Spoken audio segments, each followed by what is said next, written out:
الحمد لله رب العالمين، والصلاة والسلام على أشرف الأنبياء والمرسلين نبينا محمد وعلى آله وصحبه أجمعين.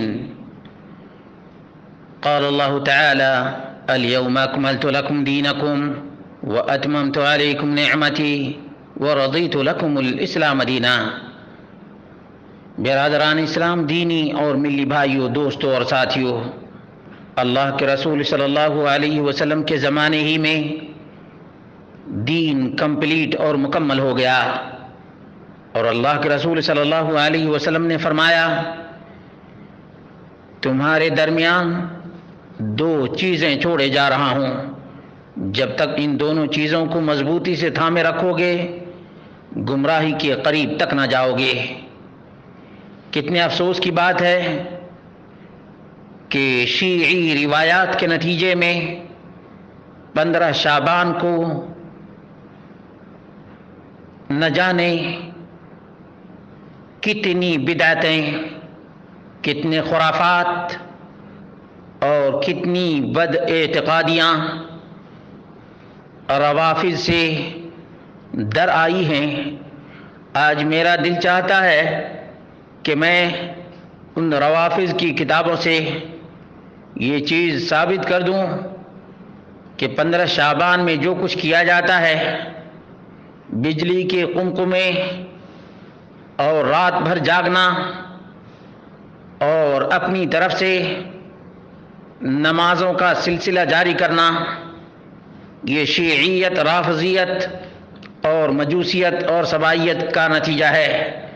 میرے سامنے کتاب ہے اعلام الورا، صفحہ نمبر 418، والفصول المہمہ، صفحہ نمبر 310، واثبات الوصیہ، صفحہ نمبر 248. اس میں صاف صاف لکھا ہوا ہے کہ عراق کی سرزمین سامرہ میں لیلہ مبارکہ 15 شعبان 255 ہجری میں مطابق 868 مسیحی میں نرجس خدامہ باندی سے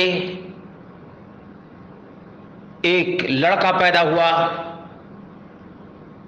جس کو محمد بن حسن کہا جاتا ہے. یہ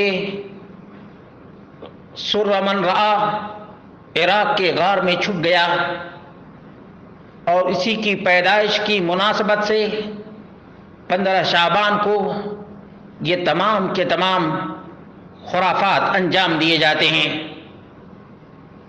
اور اسی لیے اس نے کہا: وقد سمی هذا اليوم من قبل الامام الخمینی الراحل بیوم المستضعفین. اس دن کا نام کمزوروں اور ناتواؤں کا دن قرار دیا گیا ہے. یہ خالص شیعیت پر مبنی ہے. اسی طرح سے دوسری کتاب ہے مفاتیح الجنان، اعمال لیلۃ النصف من شعبان، عباس القمی کی کتاب ہے. اس میں لکھا ہے: ہی لیلۃ بالغۃ الشرف، یہ بہت ہی شرف و منزلت والی 15 شعبان کی رات ہے. جعفر صادق سے مروی ہے اور امام باقر سے پوچھا گیا 15 شعبان کی فضیلت کے بارے میں، تو انہوں نے کہا: یہ افضل اللیالی بعد لیلۃ القدر، شب قدر کے بعد سب سے افضل رات یہی ہے. فیہا یمنح اللہ العباد فضلہ، اللہ رب العالمین اپنے بندوں کو اس رات اپنا فضل و کرم کرتا ہے. وَيَغْفِرُ لَهُمْ بِمَنِّهِ، اور اپنی منت اور احسان کے ذریعے سے ان کو معاف کر دیتا ہے. اللہ رب العالمین کی قربت کو تلاش کرو، کیونکہ یہ وہ رات ہے جس میں اللہ رب العالمین مانگنے والے کی دعا رد نہیں کرتا جب تک معصیت کی دعا نہ کی جائے. اور یہی وہ رات ہے وَأَنَّهَا اللَّيْلَةُ الَّتِي جَعَلَ اللَّهُ لنا اہل البیت بإزاء ما جعل لیلۃ القدر لنبینا، جس طرح سے شب قدر اللہ کے رسول صلی اللہ علیہ وسلم کے لیے دیا گیا، اسی طرح سے ہمارے لیے اہل بیت کے لیے یہ شب برات ہے۔ تو اس رات بھرپور کوشش کرو۔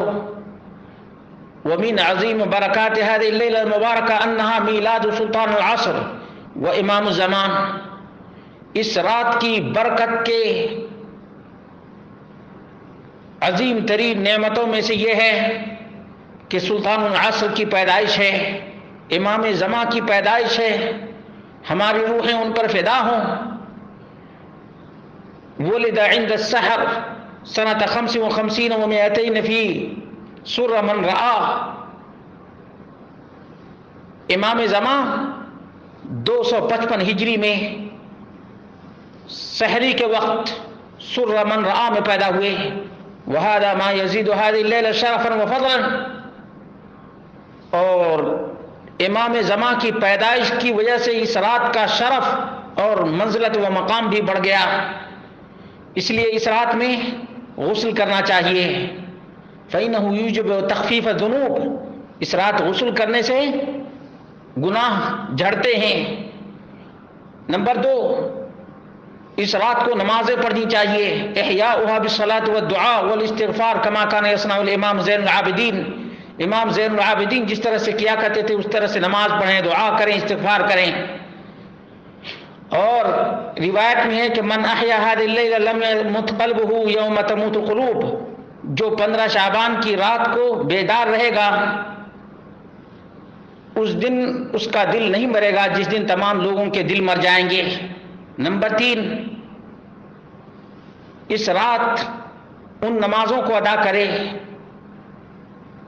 جو وارد ہوئی ہیں، اور خاص طور سے صلاۃ جعفر تیار، صلاۃ جعفر تیار بھی ہے۔ نمبر 4، زیارت الحسین، حسین کی زیارت، وہی افضل اعمال هذه الليلة، اس رات کے افضل ترین اعمال میں سے ہے حسین کی قبر کی زیارت۔ وتوجب غفران الذنوب، گناہوں کے مٹانے کا سبب ہے۔ وقراءة مجموعة من الأدعية الواردة في هذه الليلة، اس رات جو دعائیں وارد ہیں وہ کرنی چاہیے۔ یہ عباس القمی کی کتاب ہے۔ مسلمانوں، تم ان باتوں کو سمجھنے کی کوشش کرو کہ شیعہ رافضی نے کس طرح سے شب برات کو ایجاد کیا ہے، اور کس طرح سے یہ کرسچن کی طرح جیسے وہ کرسمس ڈے مناتے ہیں اسی طرح سے یہ اپنے امام زمان مسردب اور ڈرپوک غار میں چھپا ہوا 1200 سال سے یہ غار میں چھپا ہوا اس کی پیدائش کا دن منا رہے ہیں۔ آخر تم بھی کیا ان کے نقش قدم پر چلنے کے لیے تیار ہو؟ اگر نہیں تو آج سے تہیہ کر لو اور عزم مصمم کر لو کہ ہمیں شب برات نہیں منانی ہے، اور نہ ہی اس رات جاگنا ہے، اور نہ ہی اس رات بجلی کے قمقمے اور طرح طرح کے خرافات اور حلوے ماڈے پکانا ہے۔ خاص طور سے خواتین کو اللہ رب العالمین سے ڈرنا چاہیے۔ شیعیت اور رافضیت نے دین اسلام کو داغدار کرنے کے لیے شب برات ایجاد کیا ہے۔ اس لیے اللہ کے بندوں اور اللہ کی بندیوں، شب برات منانا چھوڑ دو۔ یہ شیعیت، رافضیت، سبائیت اور مجوسیت ہے۔ دین اسلام سے اس کا کوئی واسطہ اور کوئی تعلق نہیں ہے، نہ رب کے قرآن میں ہے اور نہ نبی کے فرمان میں ہے۔ صحابہ کرام اس رات کو جانتے بھی نہیں تھے۔ یہ جب سے شیعہ جنم لیے تب سے انہوں نے دین اسلام پر یلغار کرنا شروع کر دیا ہے۔ ہمیں بیدار رہنے کی ضرورت ہے اور ان کی چال بازی کو سمجھنے کی ضرورت ہے۔ اللہ رب العالمین ہی توفیق دینے والا ہے۔